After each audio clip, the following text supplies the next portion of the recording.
Azərbaycana və xalqımıza qarşı çoxsaylı cinayətlər törətdiyi üçün təqsirli bilinən Ermənistan vətəndaşı Ruben Vardanyanın məhkəmə prosesinin növbəti baxış iclasında Ermənistanın təcavüzkar müharibəsi və işğalçılıq siyasəti nəticəsində törədilmiş hadisələr zamanı zərər çəkənlər, habelə zərər çəkmişlərin hüquqi varisləri ifadə verdilər. Zərər çəkmiş Rəşad Qəmbərlinin hüquqi varisi qismində ifadə verən Əlizamin Qəmbərov dedi ki, övladı Ermənistan Silahlı Qüvvələrinin qalıqları və qeyri-qanuni erməni silahlı dəstələrinin törətdiyi geniş miqyaslı təxribatlar nəticəsində həlak olub. Zərər çəkmiş Səid Həsənovun hüquqi varisi Sarabala Həsənov da ifadə verdi ki, onun övladı da düşmənin odlu silahdan açdığı atəş nəticəsində həlak olub. Zərər çəkmiş İnqilab Qasımzadənin hüquqi varisi qismində dindirilən Füzuli Qasımzadə Baş prokurorun böyük köməkçisi Vüsal Əliyevin sualına cavabda bildirdi ki, onun övladı Xankəndi istiqamətində Ermənistan ordusunun qalıqları və qanunsuz erməni silahlı dəstələrinin açdığı atəş nəticəsində həlak olub. Zərər çəkmiş Tural Cahangirovun hüquqi varisi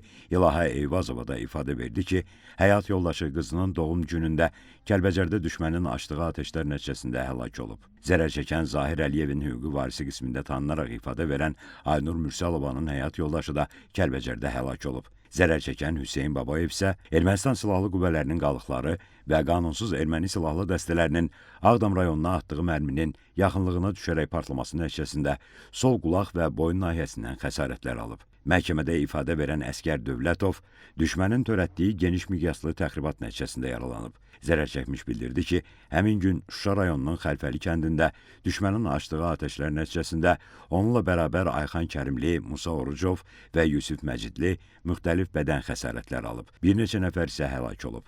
Dövlət ittihamçısı Təranə Məmmədovanın sualına cavabda dedi ki, həmin vaxt düşmən mütəmadi olaraq təxribatlar törədərək ərazilərimizə müxtəlif silahlardan atəşlər açıb. Zərər çəkən Sübhan Qardaşxanov, Rövşən Xəlilov, Nicat Qasımov da Ermənistan ordusunun qalıqları və qeyri-qanuni erməni silahlı dəstələrinin təxribatı nəticəsində yaralandıqlarını bildiriblər. Sübhan Qardaşxanov ifadə verdi ki, düşmənin Ağdam istiqamətində atdığı mərminin yaxınlığına düşüb partlaması nəticəsində xəsarət alıb. Hadisə nəticəsində yanında olan bir neçə nəfər həlak olub.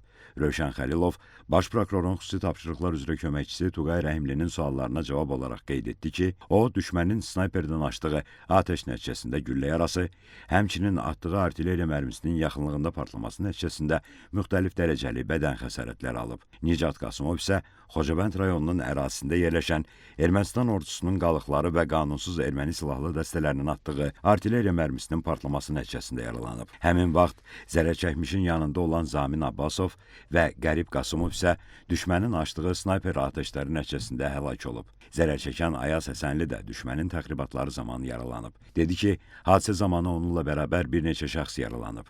Zərər çəkənlər Ceyhun Hüseynov, Tural Zeynalov, Şahin Əhmədov, Zeynal Cəbrayılov, Mehdi Yusifov, Rəsul Feyzullayev isə Zəngilan rayonu istiqamətində düşmən təxribatı nəticəsində yaralanıblar. Dövlət ittihamçıları Fuad Musayev və Vüsal Abdullayevin suallarına cavabda zərər çəkmiş şəxslər bildirdilər ki, Ermənistan Silahlı Qüvvələrinin qalıqları və qeyri-qanuni erməni silahlı dəstələri intensiv şəkildə ərazilərimizdə geniş miqyaslı təxribatlar törədiblər. Ceyhun Hüseynov dedi ki, o, Ermənistan ordusunun qalıqları və qanunsuz erməni silahlı dəstələrinin atdığı əl qumbarasının partlaması nəticəsində yaralanıb.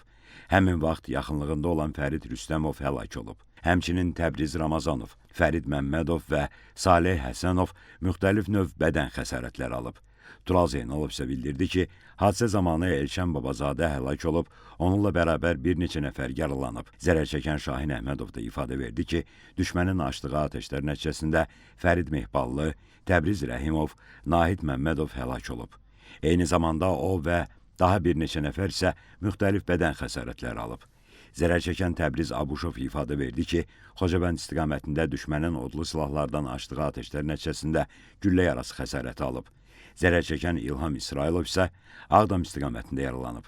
İfadə verdi ki, Ermənistan ordusunun qalıqları və qeyri-qanuni erməni silahlı dəstələrinin atdığı artilleriya mərmisinin yaxınlığına düşərək partlaması nəticəsində xəsarətlər alıb.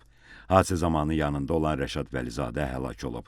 Sahib İsmailov isə xəsarət alıb. Zərər çəkən Namiq Əliyev isə Ağdərə istiqamətində düşmənin atdığı artilleriya mərmilərinin yaxınlığına düşərək partlaması nəticəsində yaralanıb. Dedi ki, hadisə zamanı yanında olmuş Asəf Musayev, Radim Qaraxanov müxtəlif xəsarətlər alıb. Əlibəy Əlibəyov, Vüsal Rüstəmov, Elvin Əliyev, Vəliyullah Əliyev isə həlak olub.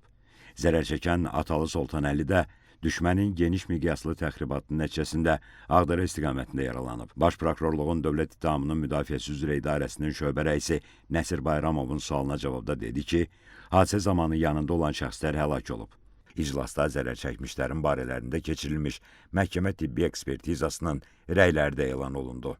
Məhkəmə prosesində Ermənistan dövlətinin, onun dövlət qurumlarının vəzifəli şəxslərinin, hərbi qüvvələrinin və qanunsuz silahlı dəstələrinin bilavasitə rəhbərliyi və iştirakı, şifahi yazılı qaydada verdiyi tapşırıq, göstəriş və təlimatları, maddi, texniki, şəxsi heyətlə verdiyi dəstəyi, mərkəzi qaydada idarəçiliyi əsasında, eləcə də ciddi nəzarəti altında Azərbaycan ərazisində daxili və beynəlxalq hüquq normalarına zidd şəkildə Azərbaycana hərbi təcavüz etmək məqsədi ilə yaradılmış Ermənistan dövlət tərəfindən aparılan təcavüzkar müharibənin gedişində çoxsaylı cinayət faktları törətmiş cinayətkar birliyə təqsirləndirilən Ruben Vardanyan da qoşulduqdan sonra həmin birlik tərəfindən törədilən cinayətlər nəticəsində zərər çəkmiş şəxslər ifadə verir. Məhkəmənin növbəti iclası iyunun 24-nə təyin olundu. Qeyd edək ki, Bakı Hərbi Məhkəməsinin hakimləri Zeynal Ağayevin sədrliyi, Anar Rzayev və Camal Ramazanovdan ibarət tərkibdə keçirilən məhkəmə prosesində Ermənistan vətəndaşı Ruben Vardanyan Azərbaycan Respublikası Cinayət Məcəlləsinin bir çox maddələri, o cümlədən təcavüzkar müharibəni planlaşdırma, hazırlama, başlama və aparma, əhalini deportasiya etmə və məcburi köçürmə, işgəncə, muzduluq, terrorçuluğu maliyyələşdirmə maddələri ilə ittiham olunur. Təqsirləndirilən şəxs bildiyi dildə, yəni rus dilində tərcüməçi, habelə müdafiəsi üçün özünün seçdiyi vəkillə təmin olunub.